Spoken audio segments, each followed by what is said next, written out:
పూరా లోకల్. సార్వత్రిక ఎన్నికల్లో భాగంగా మూడో దశ పోలింగ్ ప్రశాంతంగా కొనసాగుతోంది. 11 రాష్ట్రాలు, కేంద్రపాలిత ప్రాంతాల్లోని 93 లోక్సభ నియోజకవర్గాల్లో పోలింగ్ జరుగుతోంది.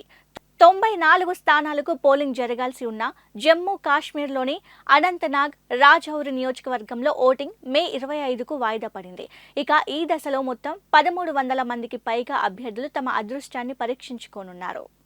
కర్ణాటకలో 14, మహారాష్ట్ర 11, ఉత్తరప్రదేశ్ 10, మధ్యప్రదేశ్ 8, పశ్చిమ బెంగాల్ 4, అస్సాం 4, బీహార్ 5, ఛత్తీస్గఢ్లో 7 స్థానాలకు పోలింగ్ జరుగుతోంది.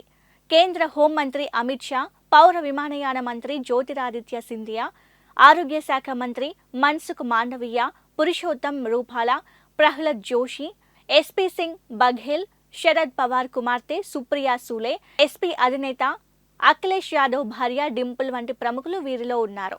బారామతిలో అజిత్ పవార్ భార్య సునేత్ర, సుప్రియ మధ్య కుటుంబ పోరు ఆసక్తిగా మారింది.